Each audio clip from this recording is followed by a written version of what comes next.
大家好，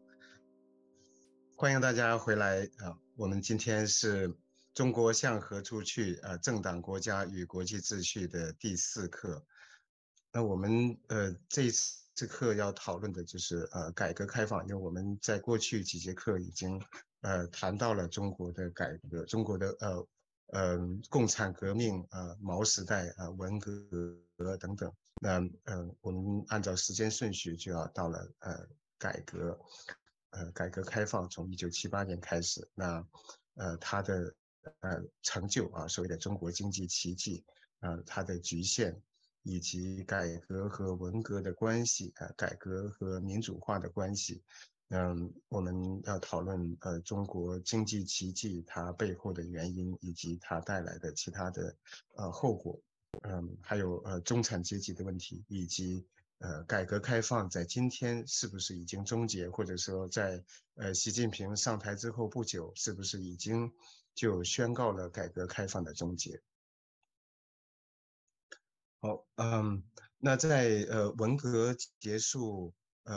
之前和之后不久，那中国关于姓资姓社的问题，资本主义和社会主义的问题，有着长期的争论。那这种争论一直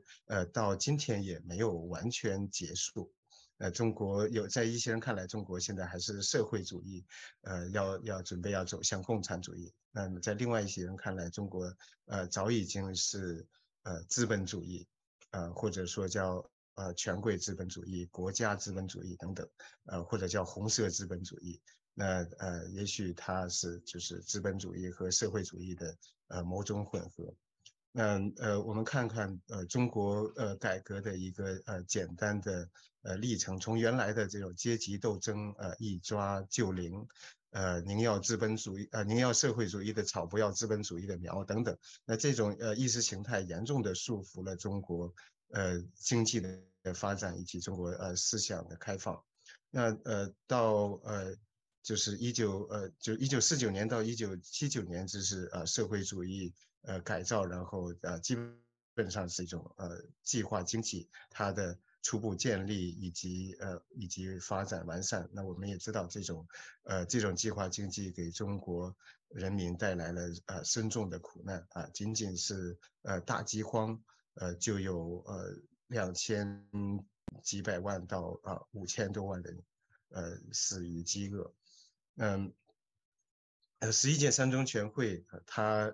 应该说宣布了改革开放的开始，也就是说对内进行改革，对外进行开放但是在78年之后，79年等等80年初，仍然有一些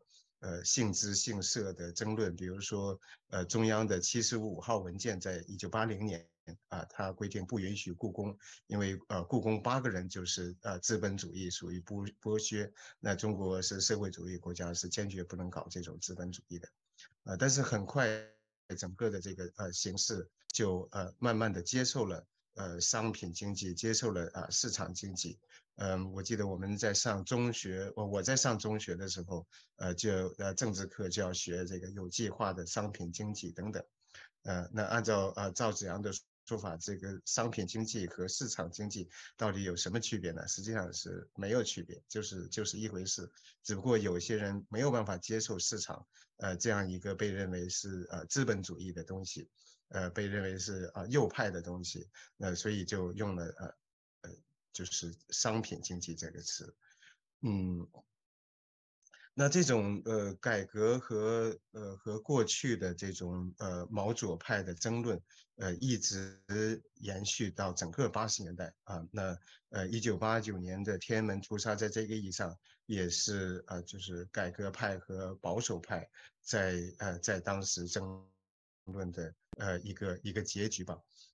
那改革派遭受重创也有的人说，在1989年6·4屠杀的时候，中国的改革开放就已经停止了。但是后来我们知道，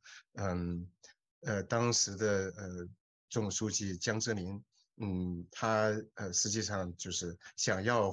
回到八九之前的那种想要中断整个的这个经济体制改革。那然后有了邓小平南巡，他提出要建立社会主义市场经济。那在之后，就是这个市场经济才这样一个概念的合法性，在中国才完全确立下来。那我们也知道，改革开放几十年来30年、40年来，这种成就是非常非常惊人的。那客观的说，中国的这个经济奇迹，的确也是在整个世界经济历史上写下浓重的一笔。我们看到，中国的GDP 它的这个增长，我们看到就是它的年增长率和世界的 GDP 年增长率的比较，嗯，这样一个巨大的经济体，它的无论是从它的总量的增长来看，还是从它增长率来看，还是从它这个人均的收入和人均的这个就是 GDP 增长来看，都是非常惊人的。在2011年，中国就已经成为世界第二大经济体，然后到了2014年，按照购买力评价 PPP 来计算的国内生产总值，中国已经超过美国，成为世界第一大经济体。这是中国人均 GDP。上面这个图是和越南、俄罗斯的比较，这个细线绿色的是俄罗斯，下边这个红色的是越南。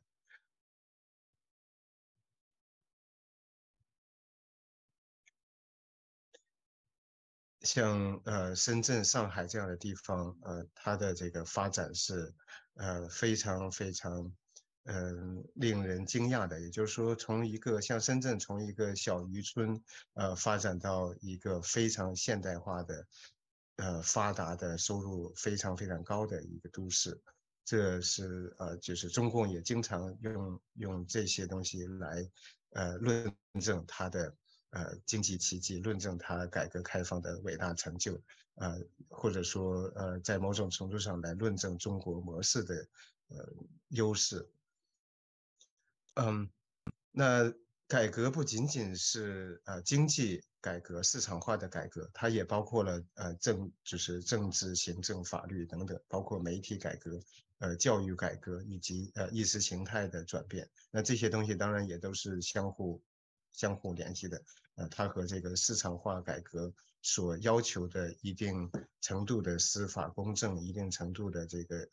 比如说党政分开、政企分开是。都是连在一起的，它不可能仅仅有经济的市场化改革，而没有其他任何行政和法律的改革。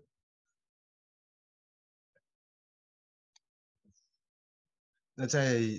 经济学的角度，呃有有很多很多关于中国经济奇迹原因的探讨。那可以想象得到的就是改革开放本身它就是中国经济奇迹的一个主要原因。这种私有化的改革、市场化的改革，它极大的释放了个人的活力和社会的活力用市场来配置资源。这个当然就比过去的那种呃计划经济大锅饭要好得多。这也是这个经济学的一个常识。那在某种程度上也是中国民众付出了极大的代价在共产党毛时代的几十年的巨大的折腾之下，不得不选择有限度的市场化改革。那也像林毅夫他强调的是中国的比较优势发展战略，出口导向的一种经济发展战略。还有吴敬民他在他的一系列著作当中，非常精彩的分析了就是台商港商在中国改革开放初期所起到的巨大的作用。我们下次课会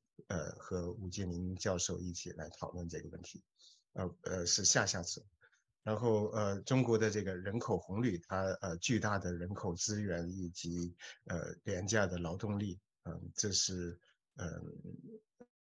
中国经济能够腾飞的一个重要的原因之一。还有对市场和产业的国家干预，有人把它总结为政治的集权和经济的分权。还有就是全球化，其实也包括了技术，包括尤其是互联网这一波对全球经济的促进作用呢，中国没有错过这个互联网和全球化经济的浪潮。还有有一些学者像钱颖一等等，他们强调地方政府的竞争包括张五常不少的学者来分析中国它的这种就是强调 GDP 的发展，然后地方政府省际之间城市之间的GDP 的竞争所以是一种维护市场型的联邦主义用钱颖一的说法这是那中国它的这个改革开放并不是凭空而起的，那文革也为它提供了一些重要的条件，包括这个一些人口，包括当时的一些基本建设等等，奥尔森他们强调的是，在改革开放起初的阶段，中国并不存在任何强势的分立集团，这也是为改革扫平了道路。那也有一些学者强调，意识形态的变化以及儒家的文化、中国的传统等等中国人勤劳，然后重视教育，然后这个就是更加愿意储蓄等等。那这是从文化传统的角度来分析中国经济的迅速发展。那我们经常会把改革归结为邓小平的伟大成就说没有邓小平就没有改革开放。实际上，这只是一部分的真相。那如果没有民众的争取，如果没有民众冒着生命危险去推动改革，包括禁止农民进城的这些禁令，包括这个包产到户生死状，我们看到知名的这个小岗村18位村民，他们签下这个生死状也就是说，包产到户这样一个常识性的一个最基本的农民的权利在那个时候，在1978年的时候，也要冒着生命的危险去偷偷的进行探索。所以我们不能够说是共产党，然后他的功劳，然后给人们改革开放，给人们一条活路，恰恰是共产党他在毛时代的这种极端野蛮和极端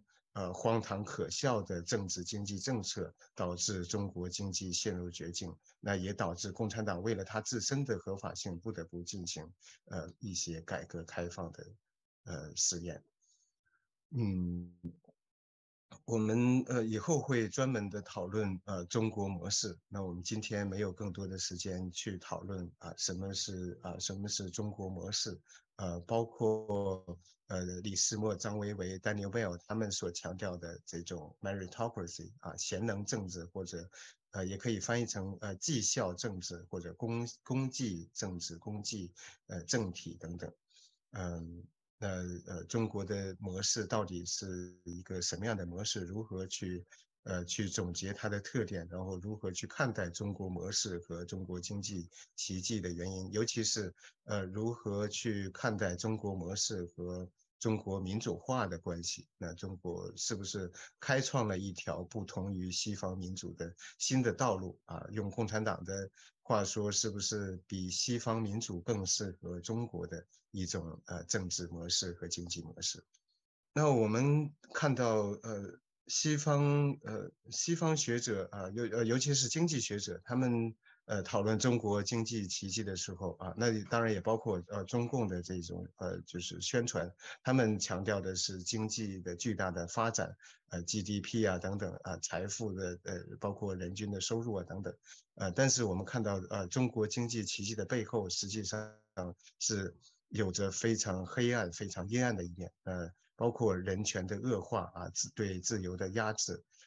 包括极端的不平等。那我们过去也讨论过中国的基尼系数，中国不仅仅是世界上最不自由的国家之一，也是世界上最不平等的国家之一。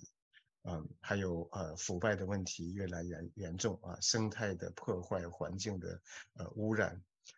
还有治理的溃败，道德伦理的沦丧。经济的发展也它在让绝大多数中国人的生活水平提高的同时，也大大的强化了中共的镇压能力啊，中共的控制能力啊。那中共有更多的资源，对整个社会进行控制。那当然也有了更多的资源去向外进行渗透扩张。那也导致了中共它越来越成为对自由国际秩序的一种威胁。那这个又导致的，包括美国和他的盟国在内的西方国家对中国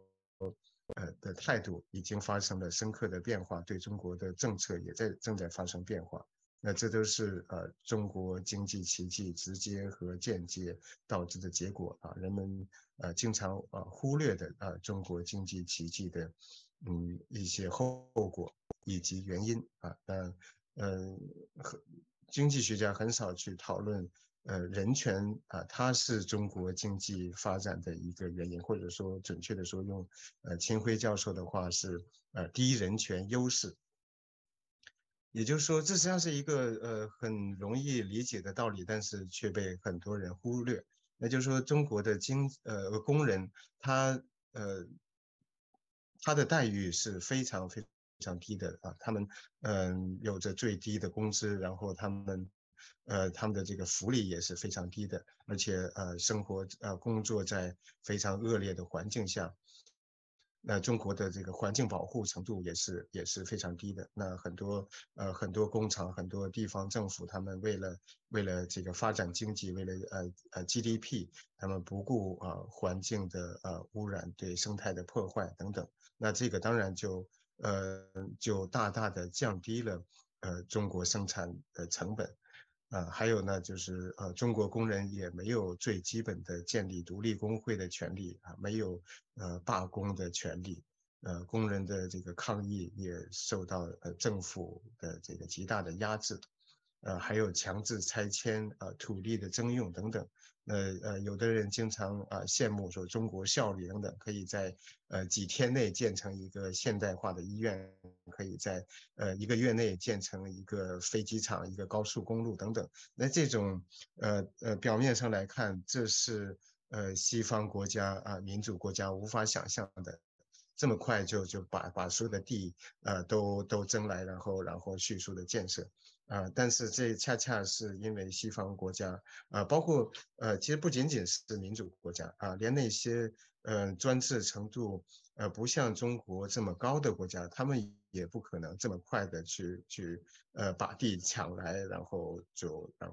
去建设。那这种土地征用、强制拆迁，也就是也导致了。就是大量的这个上访是中国就是严重侵犯人权的一个方面。但是从经济角度，它又是使中国经济迅速发展的一个动力。还有户籍制、强迫劳动等等。这些东西都让中国生产的产品在国际上具有极大的竞争力。而那些对工人权利、对民众的基本权利、基本自由有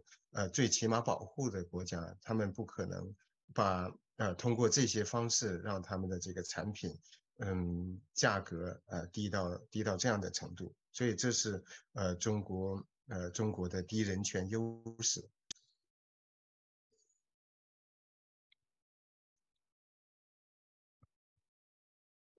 这是中国的基尼系数，我们看到它已经远远超过了国际所规定的警戒线。嗯，OK，这是我们看一下这个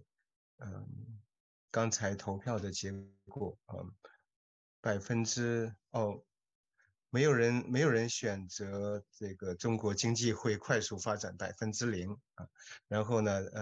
有1/3的人认为中国经济将会放缓或者下降，44%的人中国经济会出现危机，但是可以解决。那另外有38%的人认为，中国将会出现严重的危机，而且会使政权不堪重负。这是刚才投票的结果。嗯，我们看到中国的空气污染在每年造成直接和间接造成200万人死亡。按照中国官方的数据，90%以上的河流湖泊都已经被污染。这仅仅是空气污染和这个水的污染。那在中国所有方面就是这个环境方面都是已经出现了极大的问题啊。这也是中国当局他不得不考虑对环境做出一些保护措施。过去的这种唯 GDP 主义在慢慢的发生变化啊。但是这个解决起来是非常非常困难的。有时候就是中国的环境生态的污染，它带来的不仅仅是民众生命财产健康的损失，而且对中国经济本身也会带来巨大的伤害。那这是孙大武案。我们看到在中国即使像孙大武这样的亿万富豪，他们也没有办法保护自己的财产。那虽然中国实行市场经济几十年，但是因为它没有一个独立的司法制度，没有一个三权分立的体制啊，所以它的这个财产权是没有真正得到法律的保障啊。不仅仅是那些拆迁那些我们看到非常非常悲惨的访民啊，连任志强、连孙大武等等啊这样的企业家、这样的亿万富翁，他们也都没有办法去使自己的财产权处在一个就是体制性的保护之下。这是杨改兰在2016年中国媒体报道出来，这是非常令人心酸的一个案件。他是一个甘肃的农民啊，那处于极端的贫困和极端的绝望，他把自己的4个孩子杀死之后服毒自杀。1个星期之后，她的丈夫也服农药自杀。这是杨改兰。我们看到中国政府在讨论自己的经济奇迹、吹嘘自己的成就的时候，从来不会讨论这些像杨改兰这样的惨剧，还有唐福珍这样的惨剧。大社国际有过一个报告，就是从2009年到2011年在2年多不到3年的时间里边，发生他记录了41例强拆自焚的案例。实际上，这个之后的这个数据就更多更可怕。那唐福珍案例只是这千千万万的这种拆迁惨剧的一个比较知名的案例而已。中国政府它的这个宣传机器说中国经济奇迹是因为中国模式，中国有更好的经济发展模式，然后它的这个治理这是它治理成功的一个表现。但是我们如果看到这些案例的时候，我们会发现中国的这个治理模式，它在很大程度上是一个溃败，也就是说，嗯，它的政府的行政方式，它的这种政治体制，在很大程度上是一个失败啊。我们不能光看表面的这个经济的快速发展，比如说环境的恶化、生态的破坏，比如说像新冠、像 SARS 这些，这些公共卫生的危机包括计划生育。我们知道中国政府它压制言论，它对任何反抗进行镇压，都是为了它政权的维续，为了共产党自己的好处。那但是计划生育这个事情，它对民众没有任何好处，对共产党也没有任何好处，这是一个极其愚蠢的政策。他也就是对共产党他想要发展经济来说，包括他的养老的压力等等啊，从任何角度计划生育政策都是愚蠢的，不仅仅是使民众的基本权利受到极大的戕害，而且对共产党也没有任何好处。还有食品安全的问题啊，生产安全，上访问题、腐败啊，司法冤案、经济泡沫，包括民族的冲突、种族的冲突，我们在新疆看到的维吾尔种族灭绝等等，包括香港问题，政权的黑社会化，贫富悬殊的问题啊，这些都是中国治理溃败的例子。中国生产了世界40%的煤炭啊，但是它的这个矿难事故占死亡人数的80%。